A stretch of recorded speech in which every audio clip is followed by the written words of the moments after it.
Hey, welcome to the Rancher 2.5 meetup for our lovely users across the Asia Pacific region. Today, we've got myself, Wendy Chung, the Senior Product Marketing Manager at Rancher, alongside Brian Goodman-Jones, our Sales Director, and Gaurav Mehta, our Field Engineer, running through some of the wonderful new features coming out from Rancher earlier this month. Now, first things first, this is a meetup and not a webinar. So there's a couple of things we'd like from the lovely audience that we have today. We're going to try and keep this to an hour, but if there are many questions, we may go over time. Questions are always welcome. If you can see in your GoToWebinar widget, there is a question panel. Type in a question in there, and then one of our team members behind the scenes will answer it for you. Just remember, there are no bad questions, and we've got a 20 to 25 minute demo that Gaurav will be running through, which may break, so please be patient with us if things do go a bit curly. I wanted to test everyone out who's joined us today and make sure the question panel is working. Could you type in where you're joining us from in the question panel? So I can see Victor from Singapore, hello. We've got Jason from Sydney. Matt's joining us from his car in Botany, hello. And we've got a couple of folks from Melbourne, welcome back to freedom. Brendan in Newcastle. Oh, we've got Jason from Canada and Nippon from Thailand. So a very, very warm welcome to everyone across the Asia Pacific region. Please remember, if you're on social media, on Twitter or LinkedIn, and you want to kind of join in on all the fun, hashtag Rancher Meetup, take a screenshot of what you're doing, and we'll retweet you and help you build up some traffic to your Twitter account as well. We also have a Slack community for anyone that's joining us and hasn't kind of been a familiar Rancher user before. Lots of amazing resources on the slack.rancher.io channel where you can connect with other Rancher users as well. So our agenda today is nice and compact with a lot of really in-depth information coming from Brian and Gaurav later on. Firstly, we're going to run through some really cool news coming from the company. Then we'll jump straight into what the new Rancher 2.5 features look like. And then we'll have Gaurav load up a live demonstration of what some of these new features look like in the console. And we've got time at the end for question and answers. Our quick request is if you do have any questions, we are going to try and have them all at the end, just in case they get answered through the demonstration.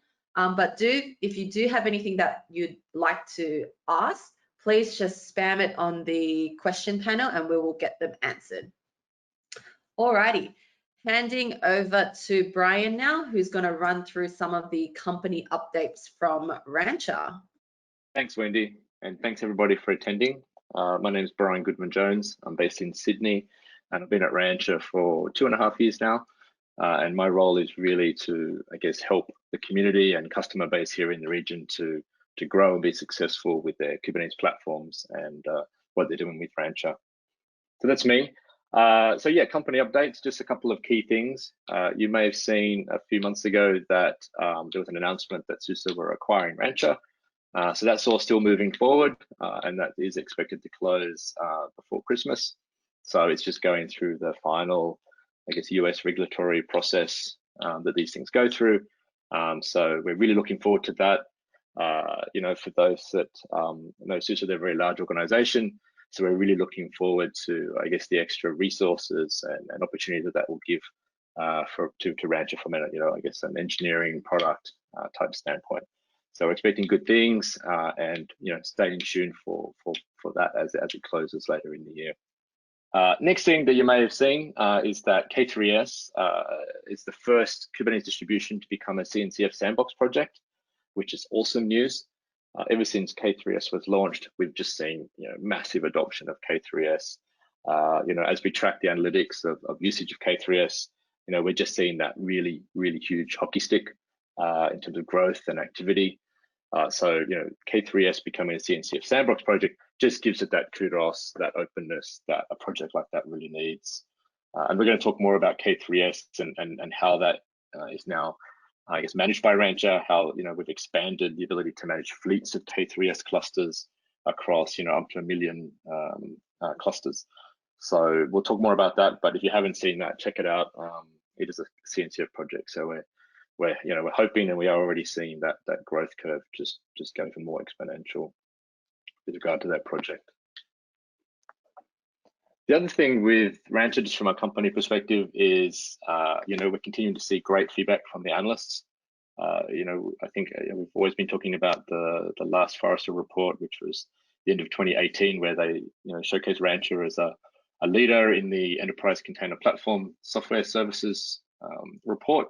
The latest one's now out from 2020.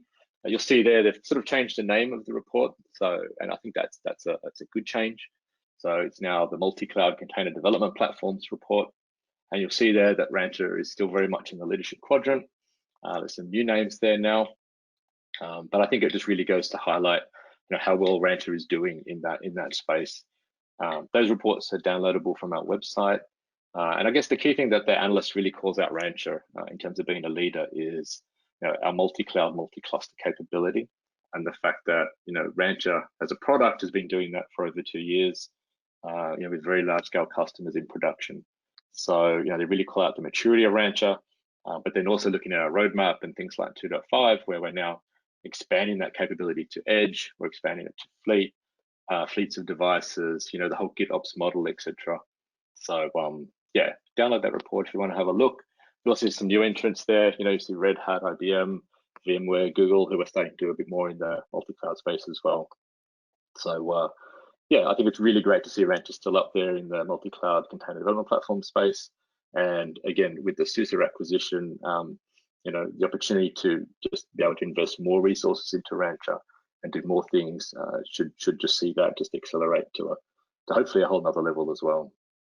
So then to talk about Rancher as a product, we call this our cube cake diagram, and really it's just to go through, what are the layers of functionality that Rancher brings to Kubernetes and to managing Kubernetes. You'll see this is slightly updated from previous cube cake diagrams if you've seen it before, and it's really just trying to showcase how I guess the services that Rancher is integrating are really starting to sort of edge towards platform services and developer services as we're seeing more and more value adds and the capability that Rancher is providing really expand in those areas. But for those that haven't seen this before, at the bottom we have the sort of like the bottom layer of the cake, which is about Kubernetes distributions. And I guess one of the main differentiators about Rancher is our ability to support and manage any distribution, any Kubernetes platform or cluster. So you'll see there in the data center, we have RKE, which is Rancher Kubernetes Engine, and that's our way of provisioning upstream Kubernetes and rolling out, in data center environments on either a virtual infrastructure or bare metal. We also have K3S, as I mentioned, which is our lightweight distribution for the edge. And then, Rancher also really treats, EKS, AKS, GKE, these managed Kubernetes providers as tier 1 citizens within Rancher as well. So Rancher, can support and manage clusters across any of those environments. And what we'll talk about today with 2.5 is how we've expanded our support and service capability across the managed cloud providers as well. So firstly, Rancher can manage any of those clustered environments. Secondly, then it's all about, well, how do we do that? And it's really about those layers above. So you'll see, cluster operations and infrastructure management, where, Rancher can manage, I guess, the Kubernetes lifecycle of those clusters, provides access to dashboard monitoring diagnostics across those clusters, monitoring and alerting across those clusters, cluster test template and config enforcements, which is really about CIS benchmarking and how do you enforce, security standards across your cluster environments, and of course, node pool management. So, key infrastructure day 2 ops type capability that we do there. The second layer up from there is the security and sort of policy enforcement layer. And so this is, really popular Rancher functionality, where firstly, you can integrate your current Active Directory or LDAP or whatever authentication provider you're using into Rancher to then use those users and groups to then, I guess, enforce policy and roles and access controls across those Kubernetes clusters wherever they're running. So, hooking into those users and groups is obviously a huge advantage. And then, the tools within Rancher to create roles, APAC, network security policies, etc. Using those roles and groups is really critical. One of the things you'll see is CIS benchmarking there. So the ability to run security scans against your clusters to see if they're in compliance or out of compliance with CIS benchmarking. And we'll talk about how that's advanced in 2.5 in the coming slides. And then secondly, we talk about platform services, as I mentioned. So, we're now sort of expanding and talking about how from within Rancher, there's the Rancher catalog using Helm. You can do single-click service mesh Istio type installations. There's the Terraform provider for Rancher, etc. So we're starting to talk more about these things as platform services and ways you engage and interact with Rancher to be able to manage and deploy across those clusters. And then lastly, if you look at the top layer, in 2.5, we've now incorporated some of the fleet capability into Rancher. So, we talk about in terms of GitOps. So, sort of a infrastructure as code way of deploying your applications across fleets of clusters. And there's a bunch of Rio capability built into that as well, which again, sort of leads into that GitOps model. So that's kind of Rancher, that's how we describe it. Hopefully that makes sense. If there's any questions, please start sort of posting them into the question panel. But what today's about is talking about, well, how does this all expand? What are some of the key new things in 2.5? Obviously, there's a lot packed into 2.5, and it's one of the releases that I know the engineering and product team are really excited about at Rancher. So today we're just going to talk about, I guess, 3 or 4 of the key overarching capabilities that have been introduced into 2.5. And then in the demo, I think we'll get to a much more lower level of detail of features and capabilities. So 2.5. So we've sort of grouped the new capability of Rancher 2.5 into these 4 categories. And I start at the left. So I guess Rancher's been seen as, it is developing quite a huge use case in the public sector in the US government. And so along with that, we've seen a need for a much more highly secure way of delivering Kubernetes, and the demand for that has grown quite significantly. So we'll talk about some of the new capability we've delivered there for federal government in the US. In terms of cloud, so one of the key differentiators of Rancher is our ability to manage any distro of Kubernetes from within Rancher. So we've always supported the managing of EKS, AKS, GKE clusters, but with 2.5, we take that to the next level and now are able to manage the full life cycle of those environments. And we'll showcase that and talk about what that really means over the coming slides. For the edge, so I mentioned Fleet, which is one of the open source Rancher projects.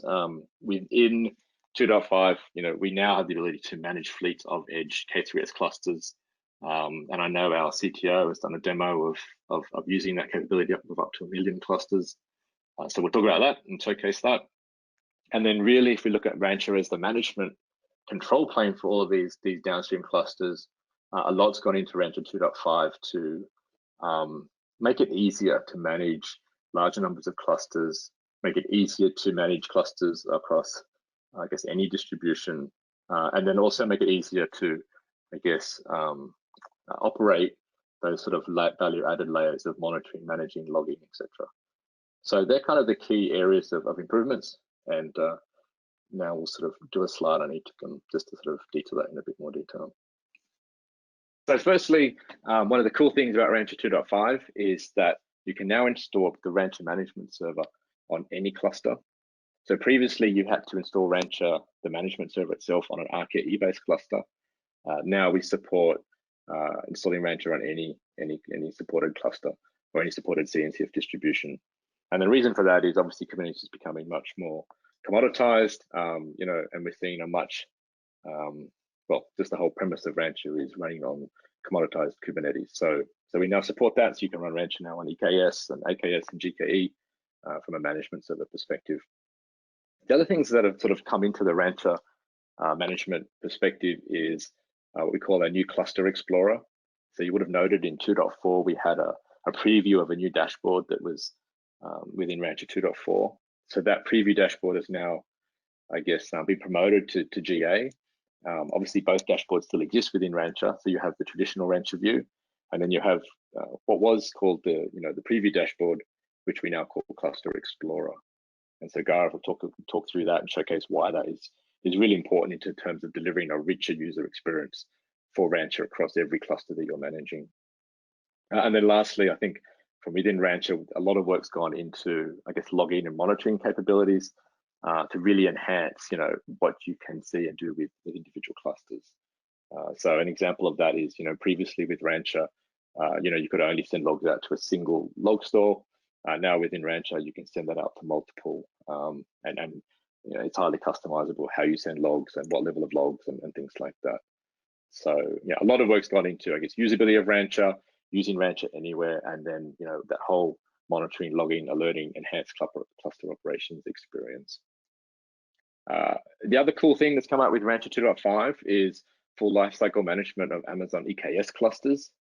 So what that means is, you can now provision EKS clusters from within Rancher, and you get that consistent cluster operations capability, whether you're running your Kubernetes cluster on RKE, whether it's K3S, or whether it's on EKS.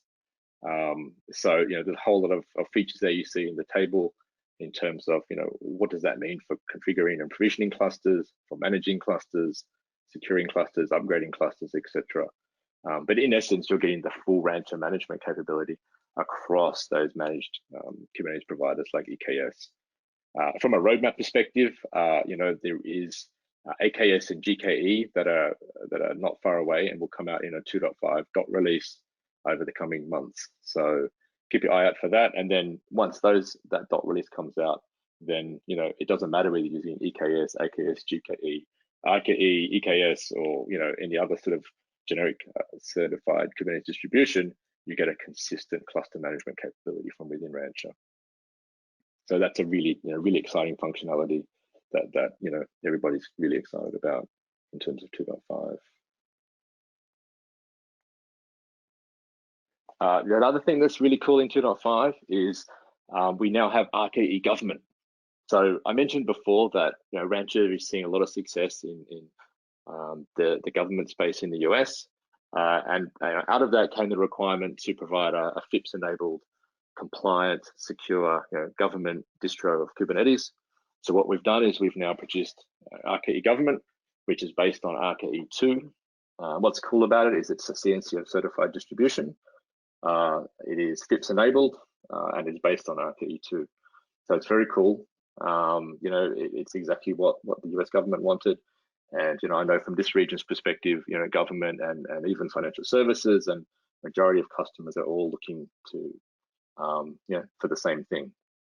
So that's really cool. From a roadmap perspective, the plan is that will be merged back into RKE 2 at some point, so that RKE 2 will just basically have these secure capabilities built into it. But right now it's a different distro called RKE Government.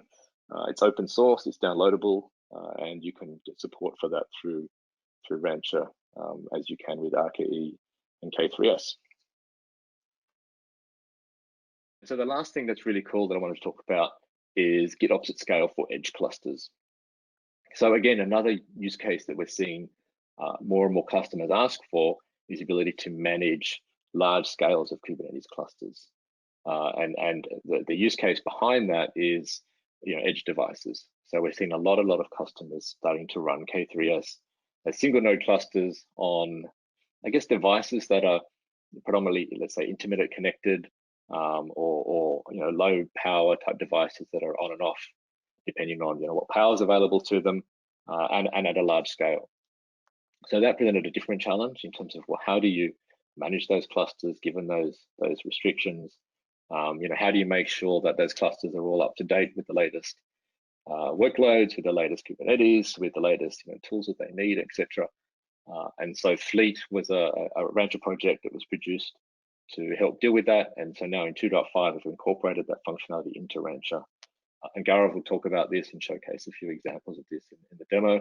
But basically it means now, you can hook your GitOps, Git repository into Rancher, and as changes are made available in that code base, as the clusters come online, they'll dial back into Rancher to say, hey, are there any changes for me? And if there's changes, then those clusters will download those changes and update themselves. So it's a different way of thinking about it, but it's basically a model where the downstream clusters that are intermittent connected poll back and look for changes, and if there are changes, then they're applied. So, and what that means is, we can now scale, I guess, the number of clusters up to 1 million within Rancher, and it just means that single changes can be deployed really easily, and you have that always consistent, I guess, life cycle of cluster management that's going on. So that's really huge, huge demand for that we're seeing.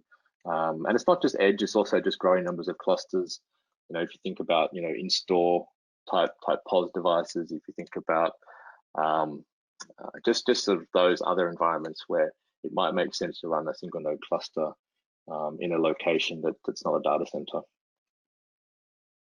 So that's kind of the core functionality. I didn't want to talk too much about them because I think the devil's in the detail, and hence demo always showcases exactly what the functionality is, how it works, and it sort of brings it to life.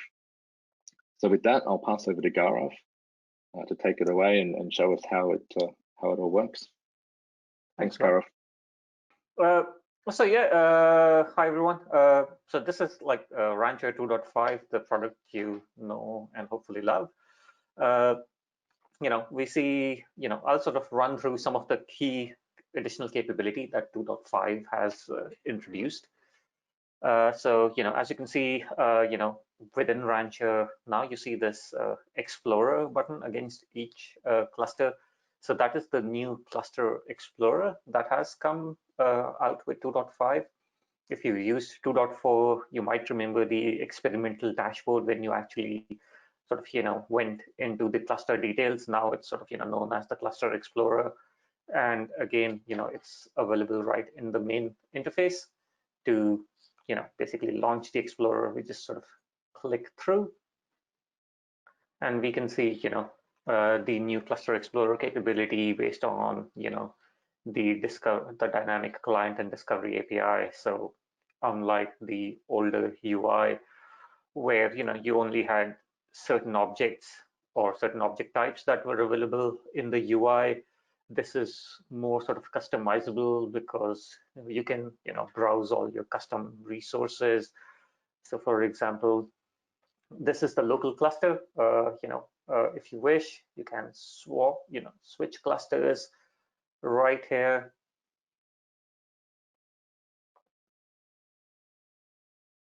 Again, a quick overview of everything that's running within your cluster, the dashboards, all the objects, and obviously you can now browse all your custom CRDs if you wish to. So again, just makes it easier to sort of, sort of visualize all the objects within your cluster. Another thing that we've got is the new shell interface. So we sort of launch this shell at the bottom and still allow you to browse the UI.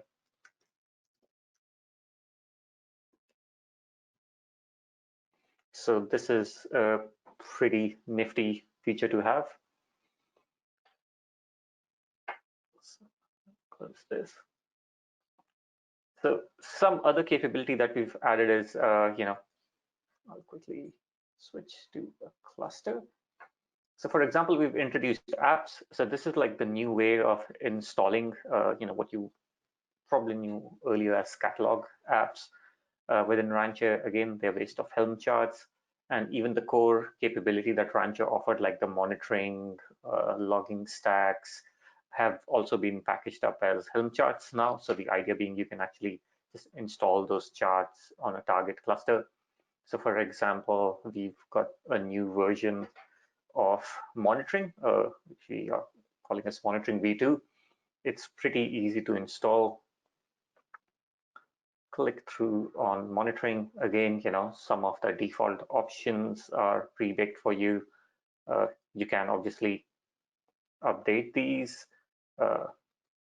You can edit the entire manifest as a YAML if you wished to, and just click install.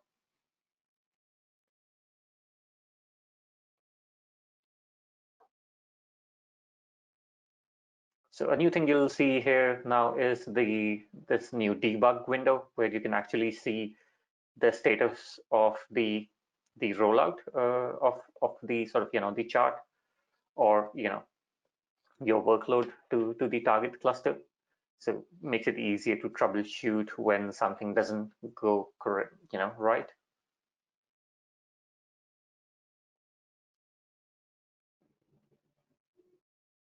Just as this is loading, remember, if you have any questions that you can see, remember to put them into the question panel we've got on the widget.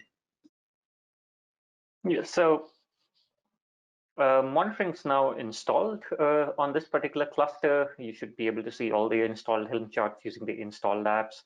Obviously, you can add your own repositories if you wish to, and then consume those charts. So once let's say monitoring is installed on the particular cluster, you'll see a new context-driven sort of action, say monitoring here. And again, so we've sort of made the Prometheus stack even more generic, so that now you can sort of write your your own service monitors, deploy them to your own namespaces, and configure Prometheus to come scrape those metrics. So, and they'll obviously get picked up. We can obviously click through and actually see the actual Prometheus UI.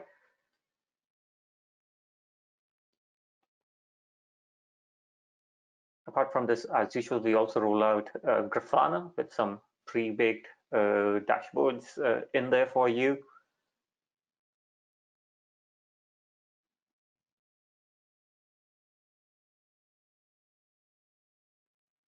So you can see the metrics. So another thing that we've done is that you can obviously add your own dashboards as well. So all dashboards can be stored as config maps, and then basically Grafana just picks them up.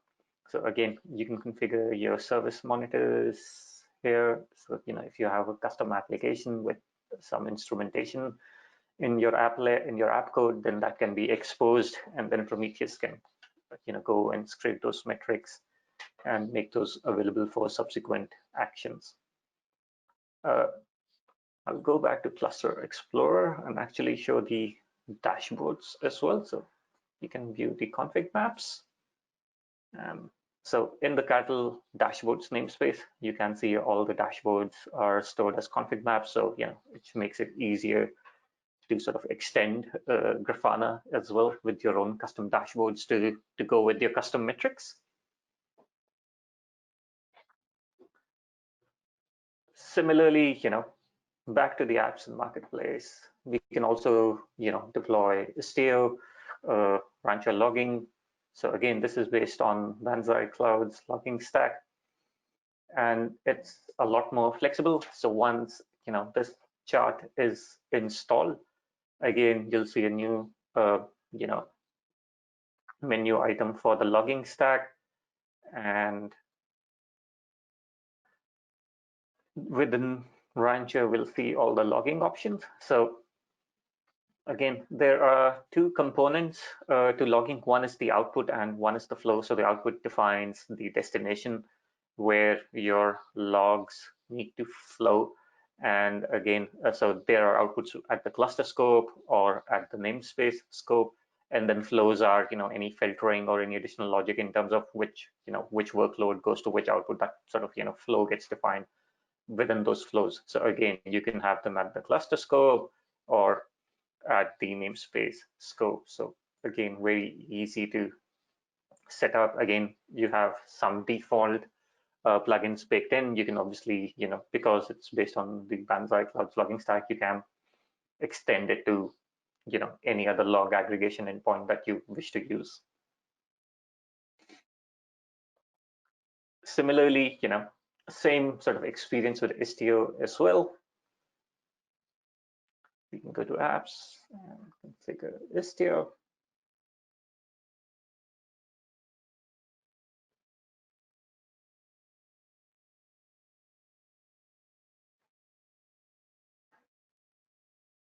So we'll just wait for Istio to be installed. It should take a minute or two. Do we have any questions? The only question we've got so far is about documentation on the RKE installation to EKS, but I think you'll be going through that in a second. Yeah. So I mean, if you're planning to use EKS, you don't really need RKE, right? Your Rancher needs a Kubernetes cluster to be installed on. So if you have EKS, so that's something that's come out as part of this release, that we allow you to install Rancher on any basically Kubernetes distro, which includes managed offerings like EKS, AKS, GKE. And yeah, so you don't really need RKE in that case. Just use Helm, have access to the kubeconfig to your cluster, and just use Helm to install Rancher on that target cluster. So we'll just see now Istio is available as well. Again, you can then obviously configure your virtual services, gateways, destination rules. Now all the CRDs are now basically exposed to you sort of in a more native manner. So one thing, again, to go with the EKS question was that we now allow you to run Rancher on any Kubernetes distro. And how we've managed to do that is by sort of having a new custom backup and restore operator. So this would only be available on the local cluster. And what it allows us to do is, traditionally we recommended customers run, Rancher on RKE clusters, because with RKE we allowed you to snapshot the HCT state, so you could use that to restore the state of your Rancher and the underlying cluster. With say a managed offering like EKS, we don't really need to worry too much about the control plane, but we still want to sort of take a backup of all the Rancher managed objects. So we have a Rancher backup operator, which is now available again in the apps section. This is only available on the local cluster. So again, context driven, it will detect that you are on a local cluster and make it available. So once you have it installed, then you can configure your traditional backups. So for example, I have this recurring backup which sort of backs up all the Rancher objects to a S3 bucket, and it sort of backs it up every 12 hours. You can obviously use something like a PVC claim or other object compatible, S3 compatible endpoints for now, and it just sort of takes all the CRDs, zips them up, and package, stores that file, to the destination of your choice.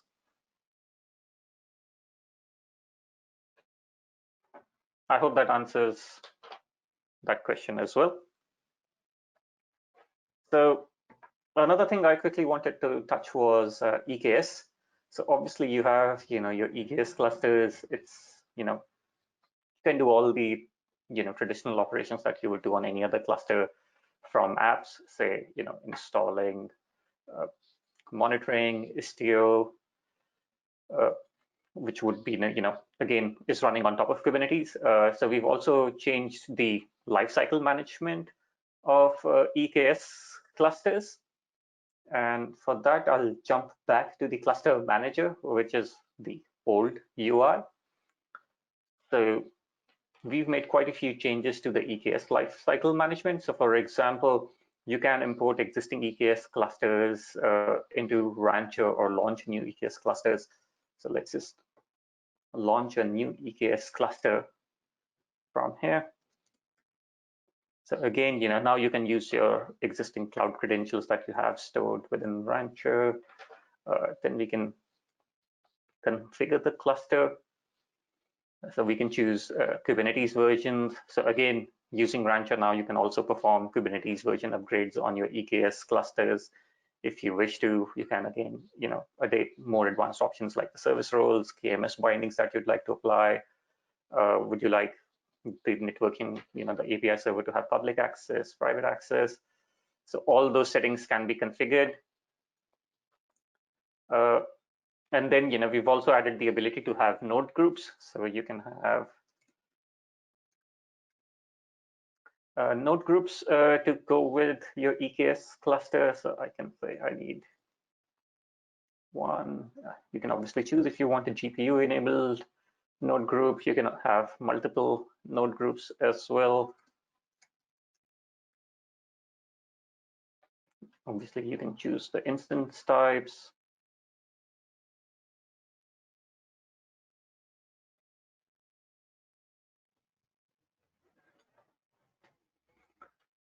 And click create. So pretty easy to consume EKS sort of, and the node pool management obviously makes life easier. So for example, use cases where you wish to upgrade your, clusters, you can see the node pools scaling up as your worker nodes are, upgraded, and then the older ones are removed. So this is like really powerful. So while we wait for that, we'll go back to the Cluster Explorer. So some more apps that we've added with 2.5 is the CIS benchmarking. So in 2.4, we introduced CIS benchmarking, and that only supported RKE clusters. So we've sort of, introduced CIS. So upstream CIS benchmarks are now available for, I believe, AKS and EKS clusters as well, and we've sort of packaged that within our CIS operator as well. So basically, you can install the CIS benchmarking app on, say, this EKS cluster, and then run CIS scans or schedule those scans on a cluster. So we'll just wait for it to be installed. And it's done. So now if I go here, I can see the CIS benchmarking is now available.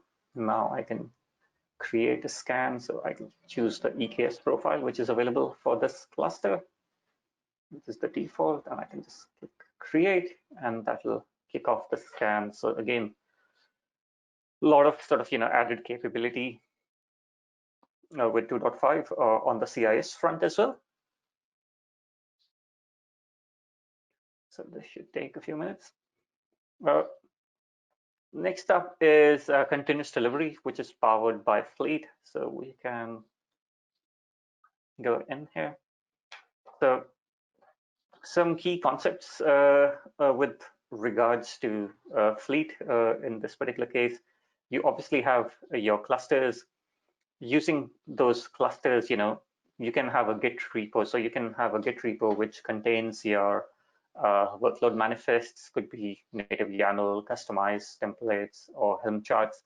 And the Git operator will keep polling those Git repos, and then deploy the manifests in that. So let's actually see this in action. So I'll deploy a simple app.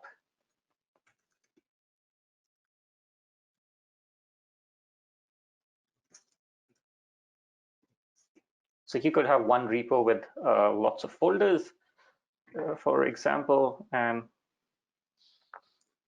in here I have a folder called simple. Now I can choose which clusters to sort of deploy this application to. So, one way is to just target individual clusters. So let's say we go to DigitalOcean, and I'll call it simple app.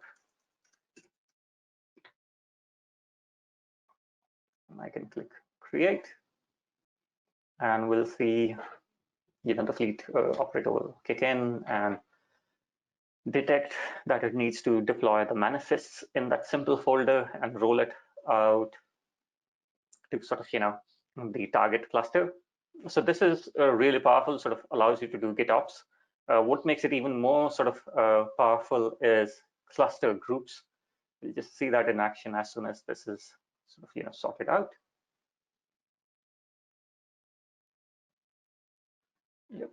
So cluster groups are basically a grouping of clusters based on labels. So when I create a cluster, I can, assign, I can add labels when I create the cluster, or I can, add labels later on, even after the cluster is created. And then we can sort of, logically organize those clusters based on a combination of labels into cluster groups. So for example, I can create a cluster group called VMware, which is going to sort of, target my cloud called VMware. So as soon as I set that up, it detects that there are 3 clusters which map this label.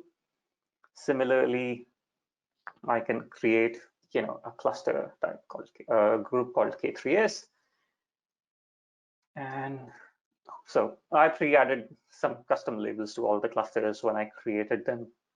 So you can see it's picked up a K3S cluster, and I can click create. So now the same example for this simple app. I will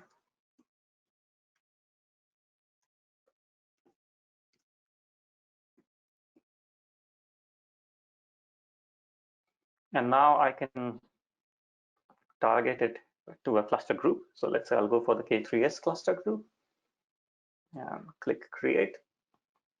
And now it will basically reconcile, what all clusters are in that cluster group and roll out the workload to that particular, set of clusters. Just give it a second. So the benefit of this is using GitOps, you can manage the state of all the workloads on your cluster. And with sort of, Fleet, you can sort of start treating your Kubernetes clusters as cattle as well. So let's say, I had a new K3S cluster, launched in my environment, or any cluster for that matter. So all I need to make sure is the correct labels are there. So for example, I'll quickly, so this cluster doesn't have the label, correct label. So I'll add a label to it which says cluster type K3S.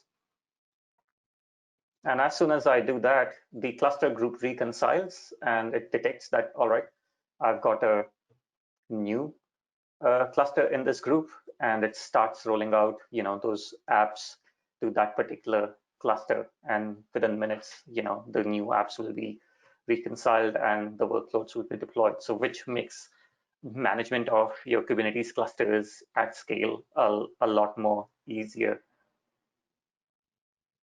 And this is like really powerful. So you could use a combination of, grouping of the clusters using labels, and then, organize your apps based on those labels. So, if a cluster disappears and a new one comes along with the correct labels, all the workloads that are sort of designated for that cluster get automatically deployed to that particular cluster.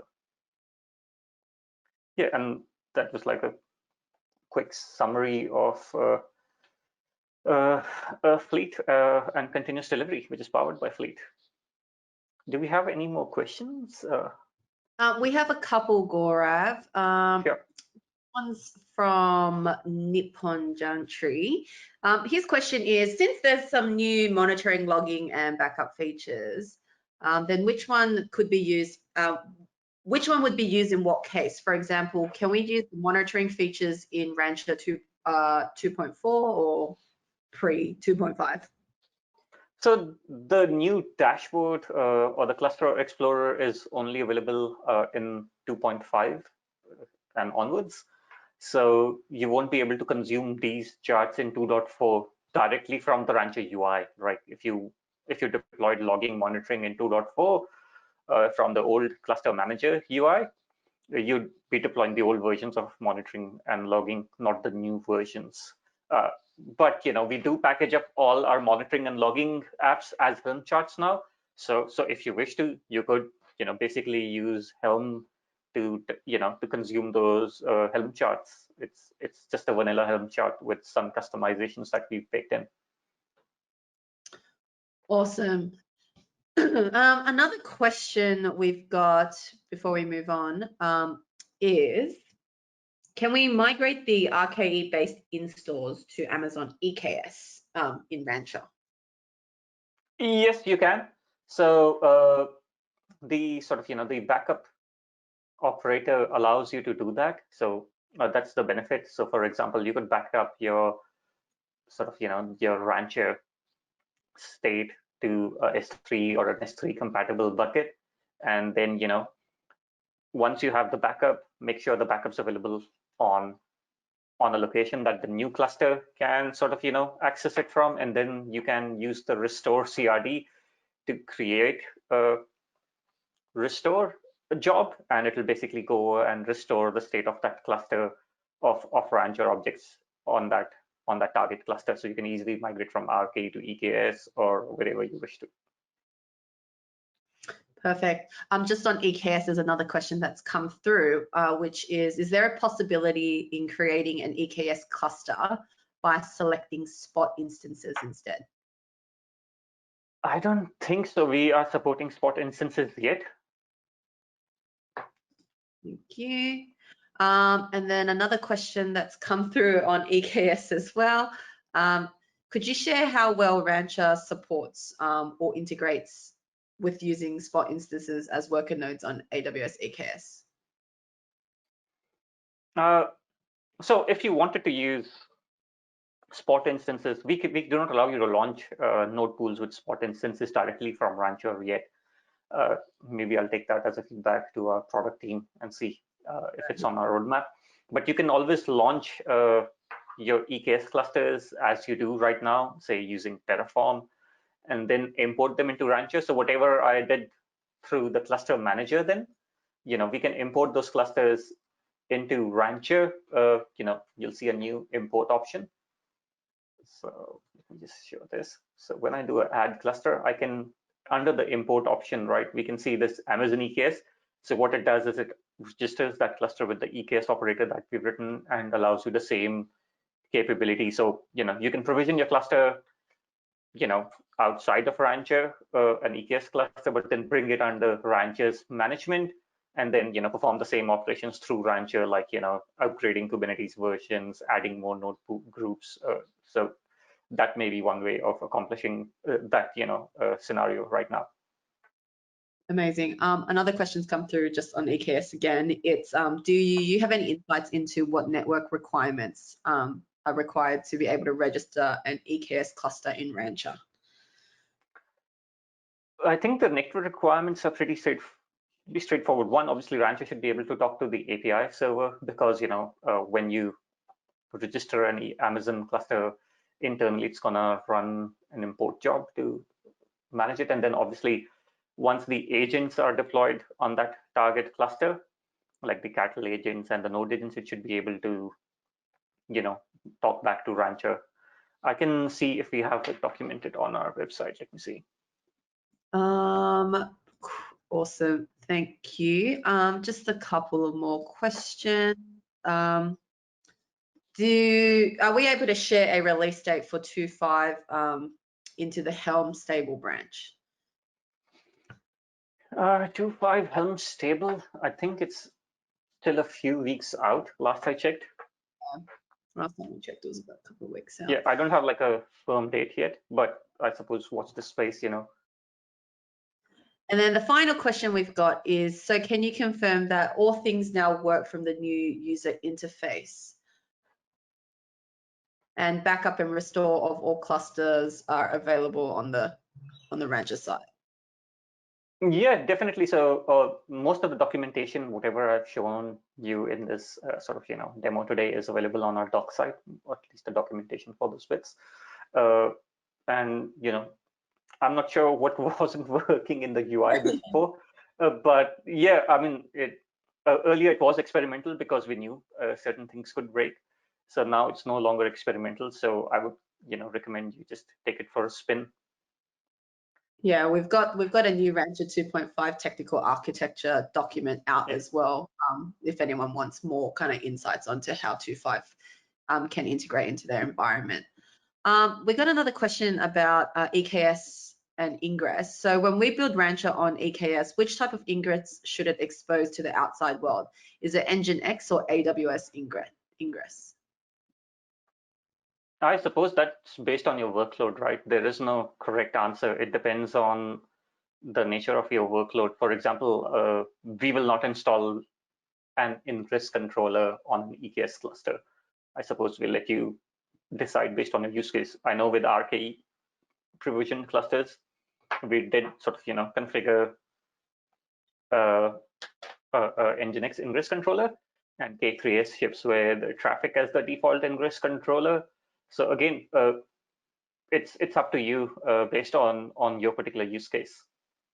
Perfect. And then we've got a final question since we're running a little bit short on time, Sure. which is the Rancher install on Kubernetes stateful, i.e. the worker nodes should have permanent volumes? No, so the Rancher deployment is, the Rancher workload on Kubernetes is a deployment. We don't have any PVC claims because everything, I'm doing in Rancher, like installing apps or, performing any operation is managed as a CRD. And that CRD goes in the, the etcd or, of the underlying Kubernetes cluster. So you don't really need any PVC claims for Rancher itself. I mean, unless you turn on audit logging and you want those, audit logs to be available across restarts, I suppose, that may be one use case, but we definitely set it up just as a deployment. And then, like I mentioned, you can use the backup restore operator to take all those objects and back them up to an endpoint of your choice and then restore them if needed. Perfect. Thanks, Gaurav.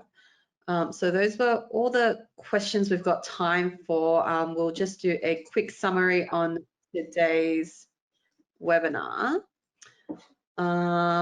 So we've covered kind of the four main components of Rancher 2.5. First of all, it's now installable across any clusters. Secondly, we've got like full lifecycle management across Amazon EKS clusters now, allowing you to configure, operate, and secure all of your EKS clusters from a single platform.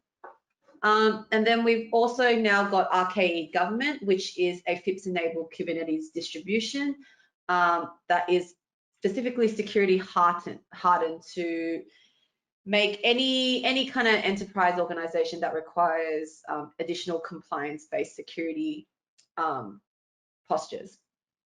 And finally, we've enabled GitOps at scale for edge clusters, delivering maximum control from core to the cloud to the edge with our Rancher continuous delivery features.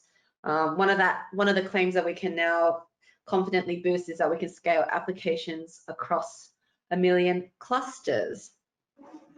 In terms of the webinar, that's all we have for today. Thank you for the great questions from our lovely audience. Just a reminder, a recording and the slides for today's meetup will be shared with all of the attendees. So please keep your eye out for that in your inbox in the coming days. Again, thank you for your time today, and we hope you have a very good Tuesday. Thanks all.